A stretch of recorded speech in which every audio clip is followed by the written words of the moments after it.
नमस्कार, आप देख रहे हैं जीके क्लासेस।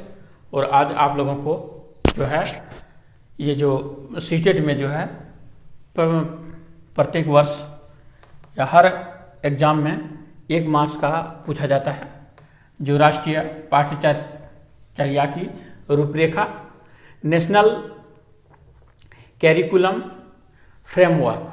ये क्या होता है? नेशनल से एन, कैरिकुलम से सी और फ्रेमवर्क से हुआ एफ, NCF 2005। ठीक है, चलिए NCF 2005 ये है क्या चीज़?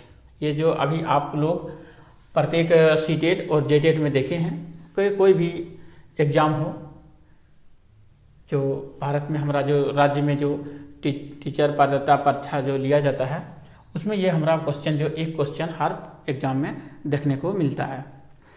तो ये जो है राष्ट्रीय पाठ्यचर्या की रूपरेखा, यह रूपरेखा जो है क्या होता है? National curriculum framework NCF 2005। इसका जो NCF 2005 का जो है अध्यक्ष है प्रोफेसर यशपाल, और NCF 2005 के निर्देशक है प्रोफेसर कृष्ण कुमार। NCF 2005 है क्या? देखिए NCF ये है क्या चीज? तो यह क्या करता है? NCF 2005 एक यह दस्तावेज है। यह है क्या? शिक्षा क्षेत्र में क्या है? यह एक दस्तावेज है, शिक्षा क्षेत्र का एक दस्तावेज है जिसका नाम है NCF 2005। इसमें क्या होता है? इसका जो मूल उद्देश्य है जो हमारा स्कूली शिक्षा जो बालक ग्रहण करते हैं, इससे क्या है, स्कूल के साथ साथ पढ़ाई को जो है बाहरी शिक्षा से उसको जोड़ना। यानी कहने मतलब जो स्कूल में जो पोएम, टेबल या जो भी 1 से 5 तक का जो पढ़ाई होता है, वह किताब का ज्ञान से जो है अलावे हमको बाहरी ज्ञान से उसको जोड़ना है, ताकि उसमें क्या होगा, बालकों का जो है विकास जो होगा सर्वांगीण विकास, यानी चौमुखी विकास, सभी क्षेत्र से विकास होगा। इसे हम लोग बोलते हैं सर्वांगीण विकास। यानी खाली यदि बच्चा पढ़ने में तेज है और बड़ों के साथ किस तरह से व्यवहार किया जाता है, कैसे बोलना चाहिए, कैसे करना चाहिए, ये सब यदि बच्चों में नहीं आता है, तो हम लोग जो बोलते हैं यह किताबी कीड़ा है, इसको बाहरी नॉलेज नहीं है। तो इसमें से NCF के थ्रू में क्या होता है, वह सभी शिक्षकों को निर्देश दिया जाता है, जिसमें इसके अंतर्गत में जो हम लोग आगे पढ़ेंगे, तो इसमें बताया गया है कि जो शिक्षा व्यवस्था जो हमारा स्कूल में लागू किया गया है, इस शिक्षा व्यवस्था से बच्चों को किस प्रकार से पाठ्यक्रम होना चाहिए और किस प्रकार से बच्चों को शिक्षा देनी चाहिए। यानी यह किताब के अनुसार बच्चों को किस प्रकार के खेल के साथ बच्चों को किस प्रकार से पढ़ाएंगे आप, और बच्चों का, ताकि वह जो है बच्चों का जो विकास होगा वह सर्वांगीण विकास होगा। तो यानी इसका उद्देश्य मेरा क्या हो गया? उद्देश्य जो हो गया बच्चों का सर्वांगीण विकास करना एवं उन्हें स्कूली शिक्षा से बाहरी शिक्षा से जोड़ना। यानी आपको कहीं अभी बताएं कि जो स्कूल में शिक्षा दिया जाता है, उस शिक्षा से बाहर का शिक्षा को मिला के शामिल करना, ताकि बच्चों का जो देखा जाता है सर्वांगीण विकास जो होता है होना चाहिए।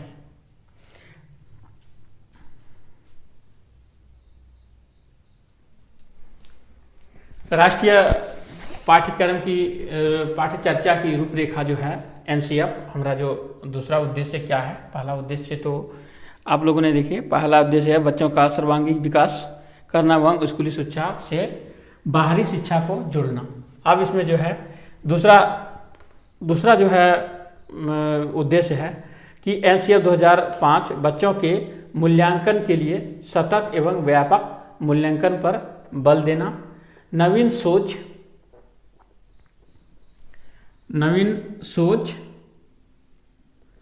तर्क क्षमता, चिंतन आदि का विकास करना।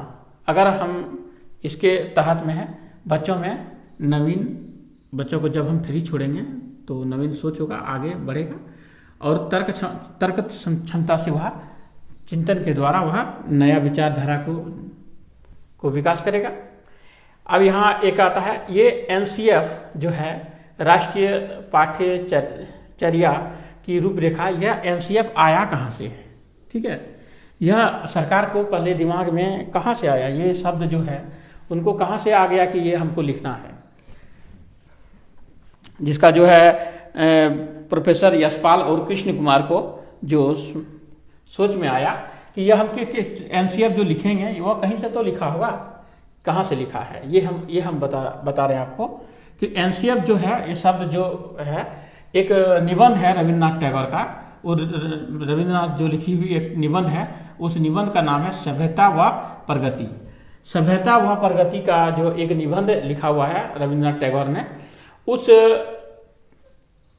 उससे जो निबंध का जो सभ्यता और प्रगति के से शब्द है, उसी से जो है लिया गया है, जो ये नेशनल कैरिकुलम एंड फ्रेमवर्क वहाँ से लिया गया है।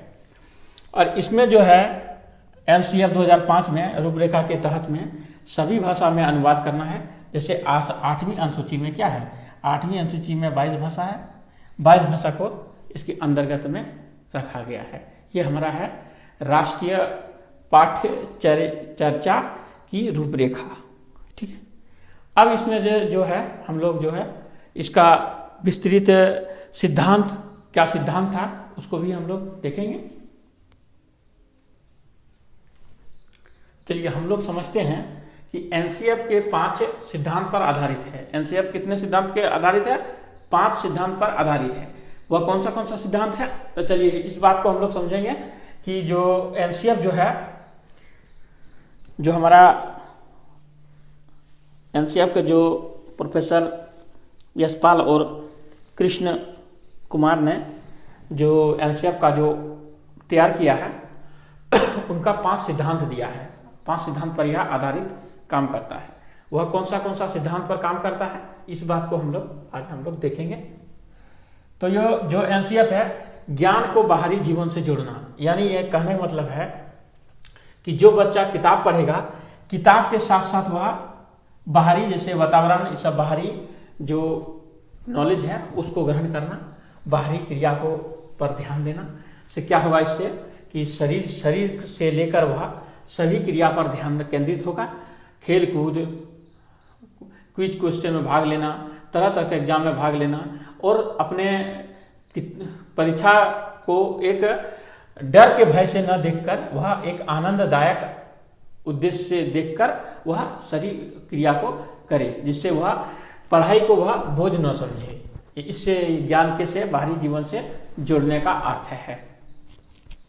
दूसरा है जो रटने की प्रणाली खत्म की जाए। जो हम लोग वहाँ पर पहले का जमाना में जो होता था कि बच्चों को ये पोएम लिखा दिया जाता था, या कोई भी चीज को निबंध या इस पर लेटर को लिखा जाता है, इसको रटना है, क्या मीनिंग है ये कोई मतलब नहीं है, हमको रट के जो देना है, इसको रट के लिख देना, एग्जाम में नंबर आ गया। लेकिन वह क्यों हुआ, किस प्रकार से हुआ, यह बच्चों का जो नॉलेज है वह उसमें से नहीं आता था। इसीलिए यह एनसीएफ 2005 के अंतर्गत में क्या बोला है कि रटने की जो प्रणाली है बच्चों का, वो खत्म की जाए, उसको वह अपना स्वेच्छा से समझे और समझ कर वह अपना ज्ञान को आगे बढ़ाए।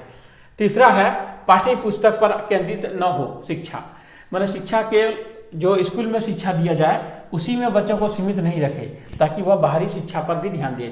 जैसे पेपर का न्यूज, खेल का न्यूज, अलग अलग जो माध्यम है उस माध्यम के द्वारा वह पूरा विश्व का, देश का सभी घटनाओं के बारे में, सभी चीज के बारे में जो है बच्चों को नॉलेज हो, सिर्फ किताब पर निर्भर न हो, ये बोला गया है। इसमें तीसरे में सिद्धांत क्या है, तीसरा सिद्धांत पाठ्य पुस्तक पर केंद्रित न हो।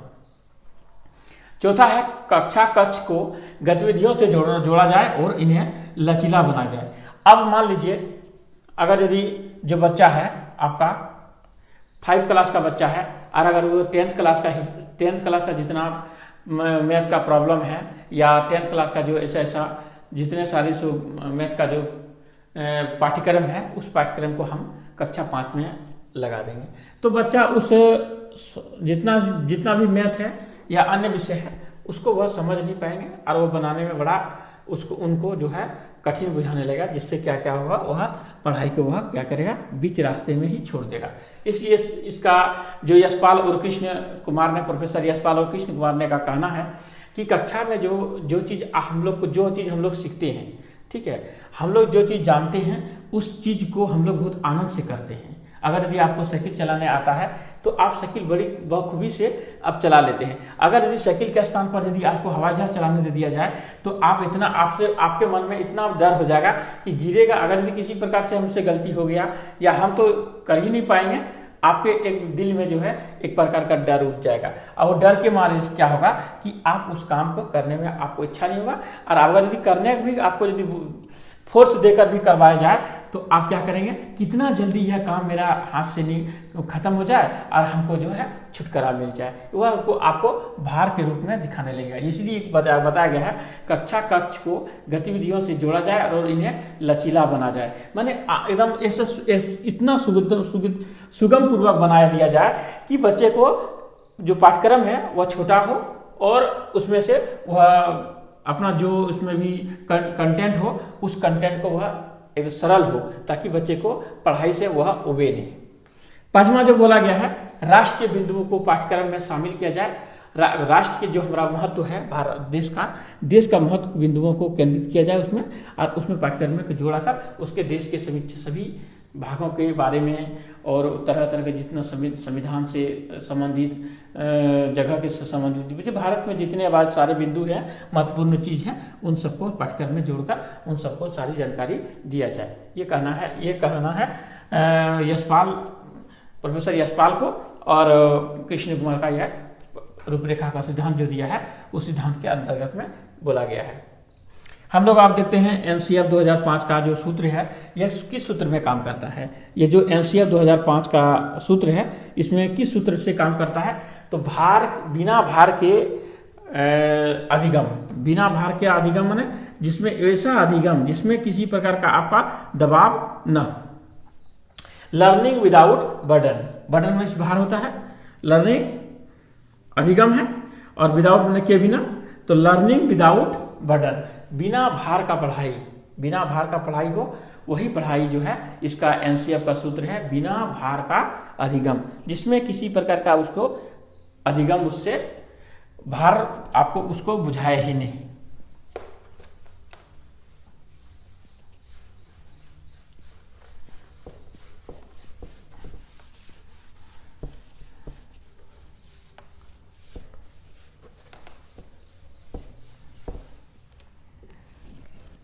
चलिए हम लोग अब देखते हैं कि यह जो पाठ्यक्रम है कैरिकुलम जिसको बोलेंगे हम लोग पाठ्यक्रम कैरिकुलम, उसको हम लोग देखते हैं।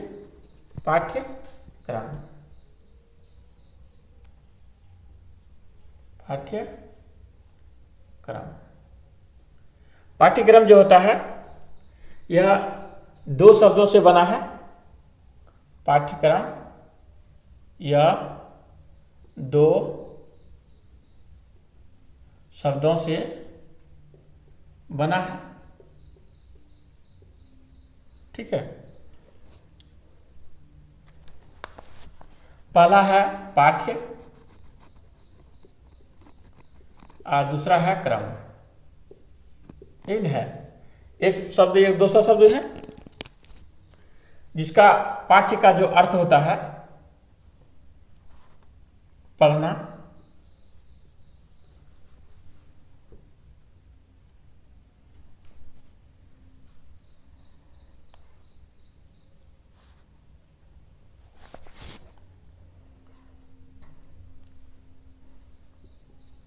पढ़ने योग्य सामग्री, ये पाठ्य का मतलब क्या हो गया, पढ़ने योग्य सामग्री। और क्रम का जो अर्थ है एक निश्चित व्यवस्थित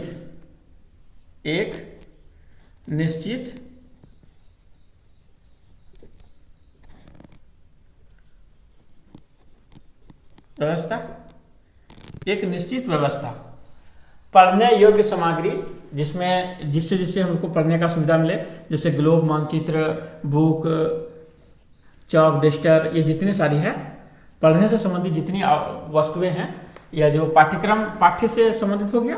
और ये जो क्रम जो है, क्रम का मीनिंग होता है एक निश्चित व्यवस्था, उस निश्चित व्यवस्था को हम लोग दोनों मिलकर बना है पाठ्यक्रम। अब जो है पाठ्यक्रम पाठ्य अंग्रेजी भाषा के कैरिकुलम शब्द से लिया गया है। पाठ्यक्रम जो है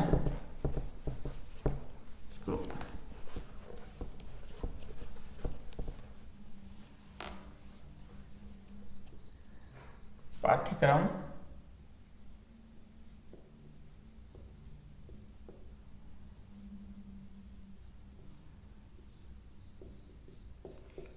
अंग्रेजी भाषा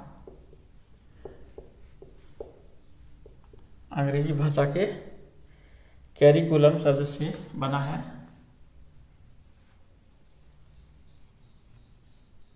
कैरिकुलम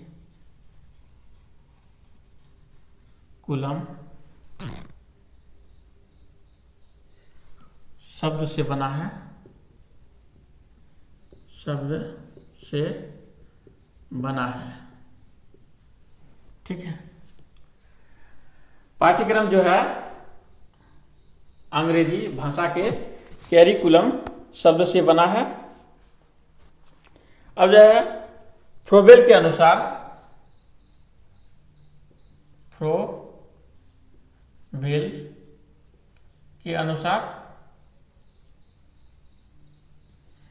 के अनुसार में क्या कहता है फ्रोबेल? पाठ्यक्रम समस्त मानव जाति के गुणों का सार है। पाठ्यक्रम जो है कैरिकुलम, पाठ्यक्रम जो है समस्त मानव जाति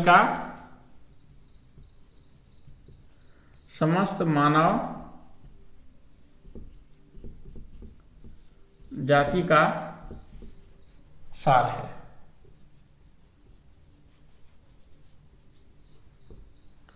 यानी फ्रोबेल के अनुसार में कहा गया है पाठ्यक्रम जो है मानव जाति इसके बिना कुछ कर ही नहीं सकता है।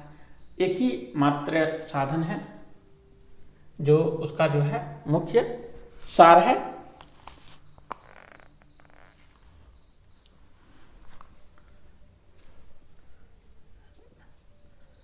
गुणों का सार है। क्या बोला है कि फ्रोबेल के अनुसार पाठ्यक्रम समस्त मानव जाति का गुणों का सार है।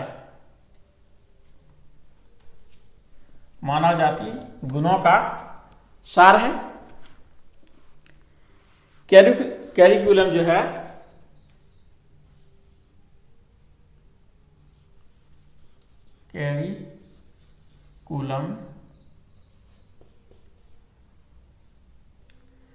कैरिकुलम जो शब्द है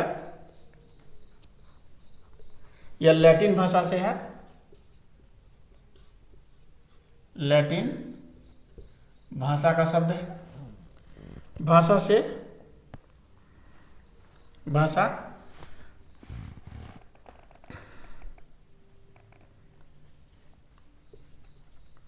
कुर शब्द से बना है। कुर शब्द से बना है, जिसका अर्थ होता है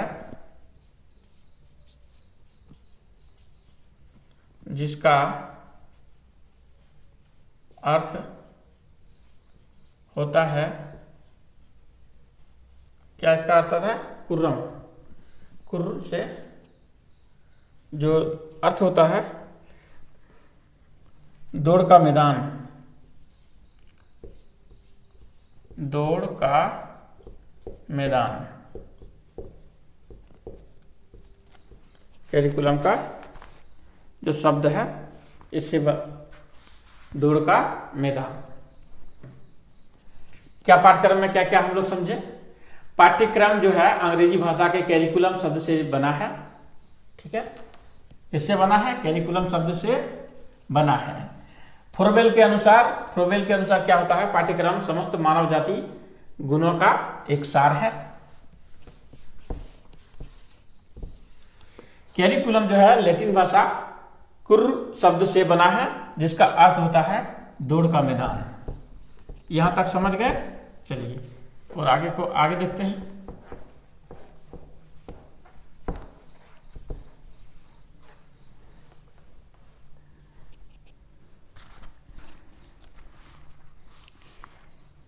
एनसीएफ NCF 2005।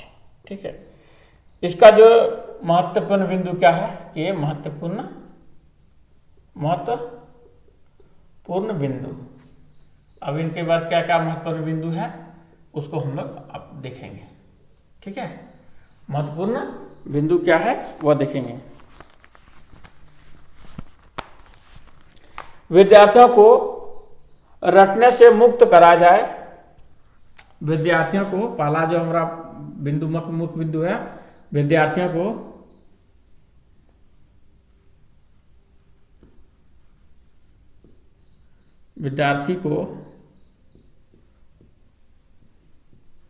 रटने से मुक्त कराया जाए। ठीक है, जिससे उनका चहुमुखी विकास हो, जिससे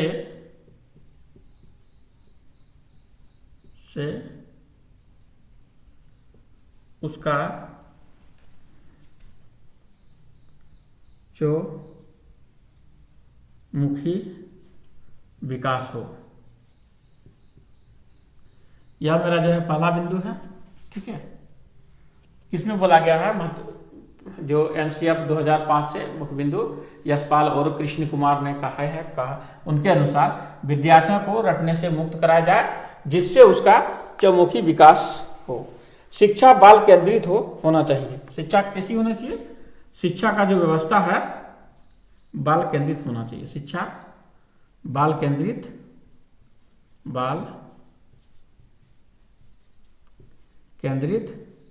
होना चाहिए। यह दूसरा बिंदु है, होना चाहिए। ठीक है, शिक्षा कैसा होना चाहिए? बाल केंद्रित होना चाहिए। भारत सरकार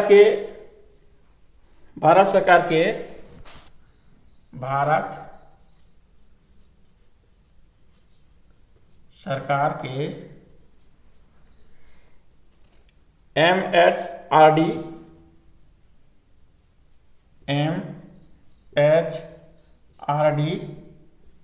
की पहल पर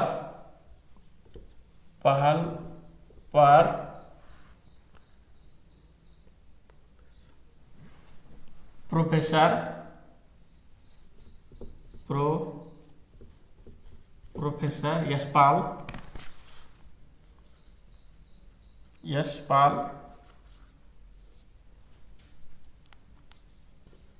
की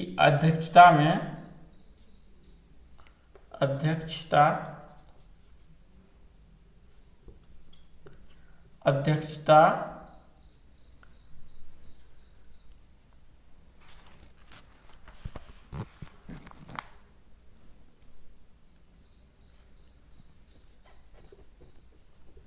बनाई गई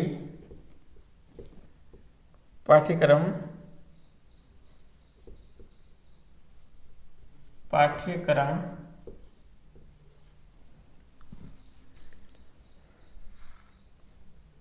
ज्यादा से ज्यादा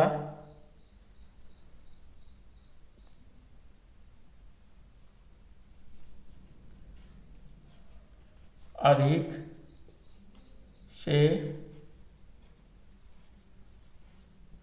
अधिक व्यवहारिक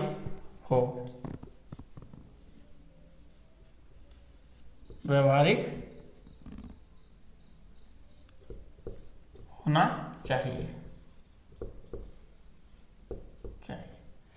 उन्होंने क्या बताया है? दूसरा पढ़ना, भारत सरकार के MHRD की पहल पर प्रोफेसर यशपाल की अध्यक्षता में बनाई गई पाठ्यक्रम उन्होंने बनाया था, जो अधिक से अधिक क्या हो? शिक्षा कैसा हो? व्यवहारिक हो।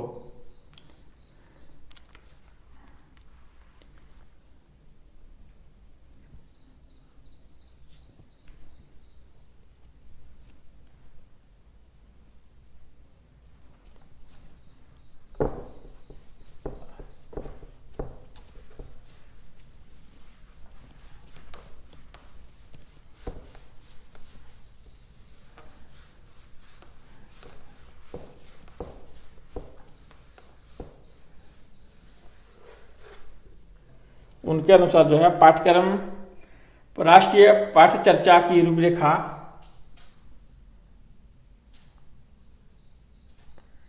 राष्ट्रीय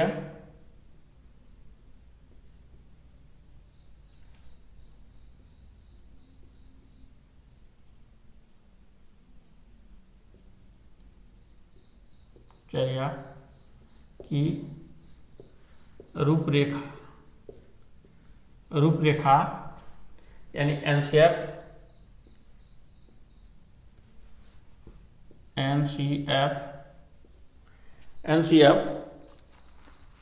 के अनुसार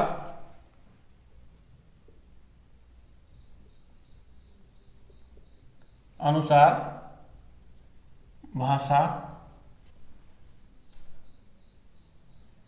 बच्चों की मातृभाषा होनी चाहिए। बच्चों की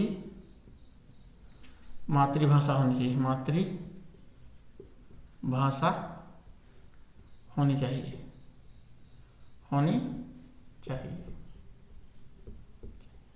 ठीक।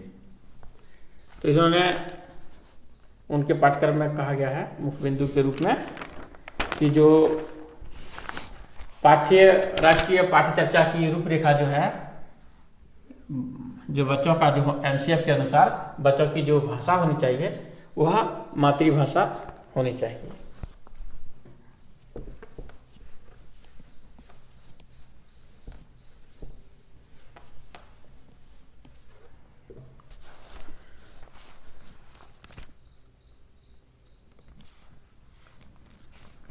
शिक्षण सूत्र जो है, दूसरा पॉइंट है शिक्षण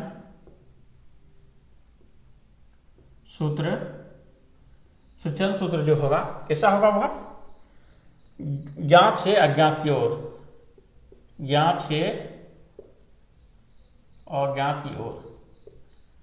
अज्ञात की ओर एवं मूर्त और अमूर्त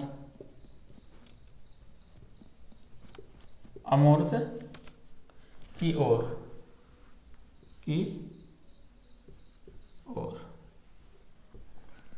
यह एक बिंदु है। इसमें बताया गया है शिक्षण सूत्र किस प्रकार का होगा। ज्ञात से अज्ञात की ओर बच्चे सीखेंगे और मूर्त से अमूर्त की ओर सीखेंगे। तनाव मुक्त शिक्षा का वातावरण देकर शिक्षा देनी चाहिए। तनाव, दूसरा जो पॉइंट है मेरा, तनाव मुक्त शिक्षा,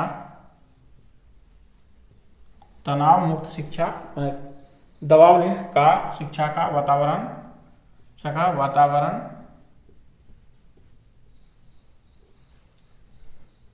देकर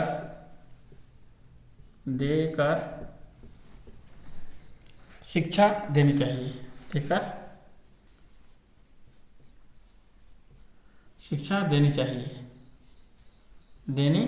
चाहिए। अगला जो पॉइंट है क्या बोला है कि बच्चा को भार न पड़े किताब से या किसी प्रकार से पढ़ाई इसको बोझ न लगे, इससे तनाव मुक्त शिक्षा का वातावरण देकर शिक्षा देनी चाहिए। न ज्यादा डांट पीट, न मारपीट किसी प्रकार का होना चाहिए। बच्चों को जो शिक्षा अच्छा लाड प्यार से खिलाकर बच्चों को पढ़ाना चाहिए। बालकों को क्रिएटिव बनाने का पूरा मौका देना चाहिए। दूसरा है बालकों को क्रिएटिव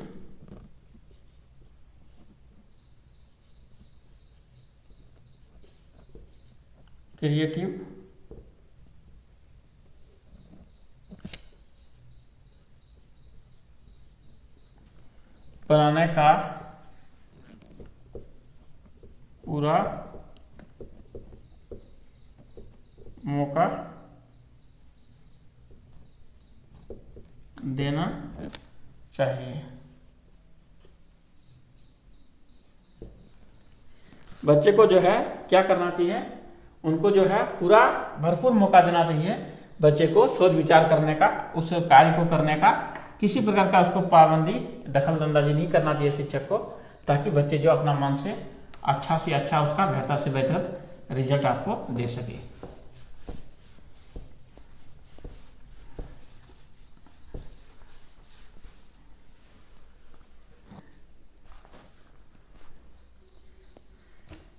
अब जो हम लोग देखेंगे कि एनसीएफ 2005 में बालक के प्रति दृष्टिकोण, ठीक है।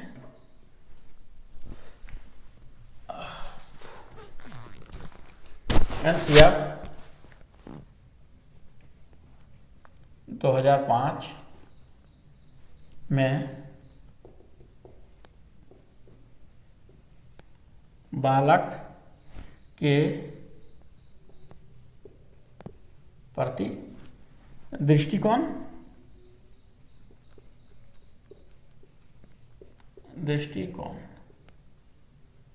ठीक है। अब जो है यह है कि तो एनसीएफ 2005 के में बालक के प्रति बच्चों का दृष्टिकोण, क्या दृष्टिकोण है? प्रत्येक बच्चों को सीखने की गति अलग अलग होती है। क्या दृष्टिकोण होना चाहिए? प्रत्येक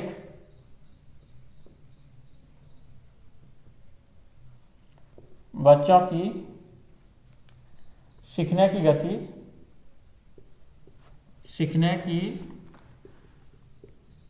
गति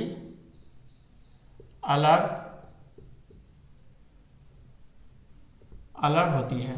ये तो सही बात है, होती है, ठीक है। तो हर बच्चे में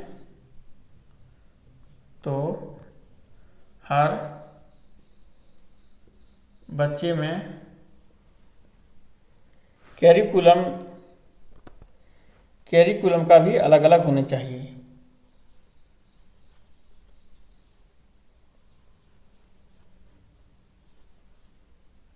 कैरिकुलम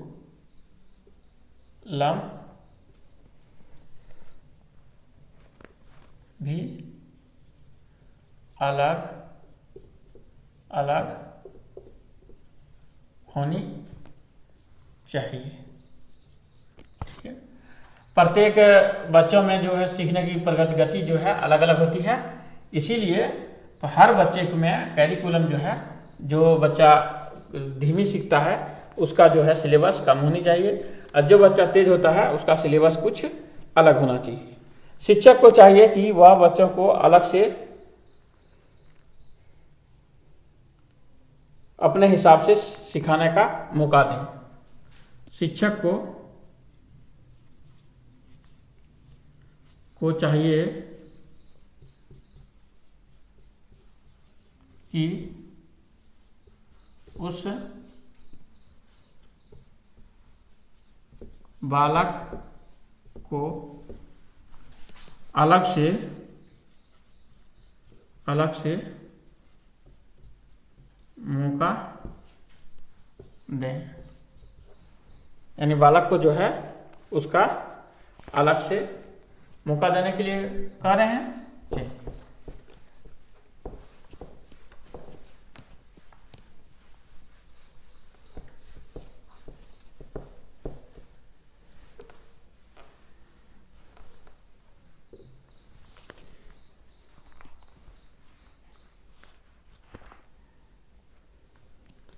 अब ये जो यशपाल शर्मा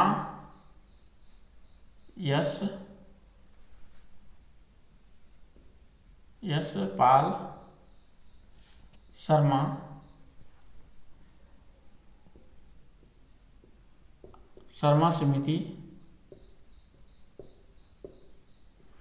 इस जो एनसीएफ जो बनाया था यशपाल शर्मा समिति ने बनाया था, में कुल कितने सदस्य थे? 38 सदस्य थे। वो सदस्य थे, कितने सदस्य थे? कुल 38 सदस्य थे।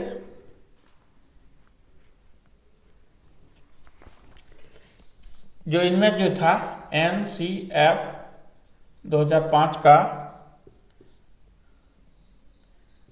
भाषा का फॉर्मूला जो था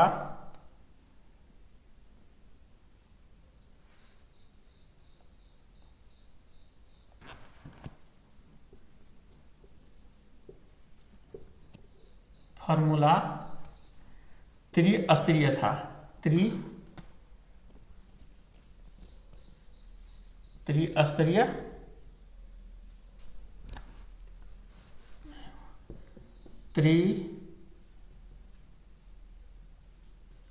त्रिस्तरीय था।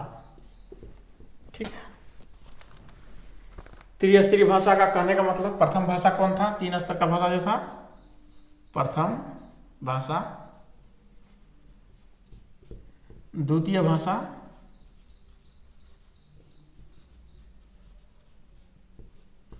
और तृतीय भाषा।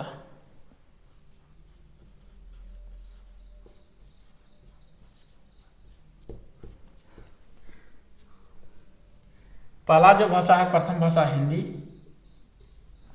दूसरा भाषा जो है अंग्रेजी, और तृतीय भाषा है क्षेत्रीय स्थानीय भाषा। स्थानीय भाषा यह हमारा जो है यशपाल शर्मा का जो समिति था, यशपाल शर्मा जो समिति का गठन किया था, उस समिति में जो सदस्य थे 38 सदस्य थे। एनसीएफ का जो भाषा का जो फॉर्मूला था वह भाषा त्रिस्तरीय था। पहला भाषा जो था हिंदी, दूसरा भाषा अंग्रेजी, और तीसरा भाषा जो था वह स्थानीय भाषा था।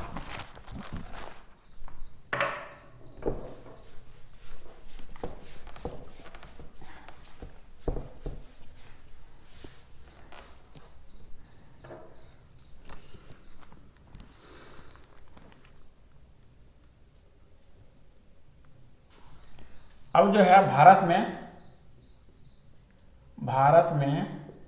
अब तक 3 राष्ट्रीय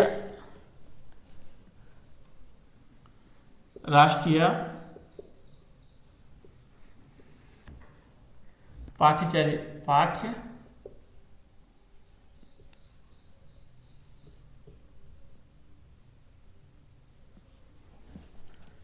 दस्तावेज बन चुका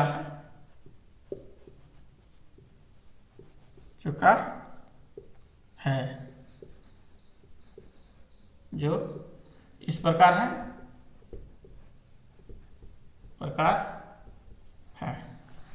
ठीक है। कौन कौन बना है? पहला जो है आपका 1 नंबर 3 बचता है राष्ट्रीय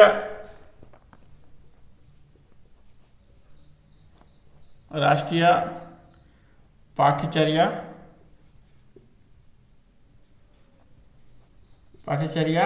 कितना 1975 में बना था एक बार। दूसरा बार में जो बना था राष्ट्रीय पाठ्यचर्या 1980 में बना था, 88 में। और तीसरा जो बना है राष्ट्रीय पाठ्यचर्या 2000 में बना है।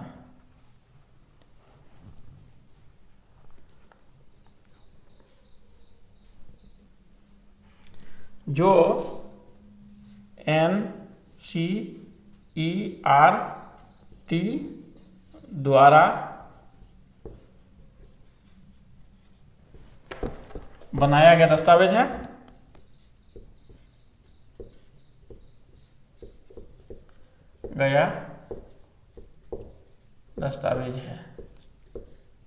दस्तावेज है। ठीक है। अब हम लोग जो देखें पाठ्यक्रम के भारत में अब तक 3 राष्ट्रीय पाठ्यचर्या दस्तावेज का जो है निर्माण हो चुका है। ठीक है। दस्तावेज का बन चुका है। कितना दस्तावेज बन चुका है? जो है 3 दस्तावेज जो है बन चुका है, जो इस प्रकार है। पहला दस्तावेज जो है राष्ट्रीय पाठ्यचर्या 1975 में बना था, और दूसरा जो बना था राष्ट्रीय पाठ्यचर्या 1988 में बना था, और तीसरा जो बना था 2000 में। NCERT द्वारा जो है बनाया गया दस्तावेज है, ठीक है। या अब जो है इस पाठ्यक्रम जो है आपका जो है NCERT पाठ्यक्रम जो है कैरिकुलम, नेशनल कैरिकुलम फ्रेमवर्क जो है अब यहाँ पर जो है कंप्लीट हमने पढ़ा के आपको कर दिया है। आपको एक बार यदि आपको अच्छी तरह से हम समझा पाए तो बहुत अच्छी है आपका।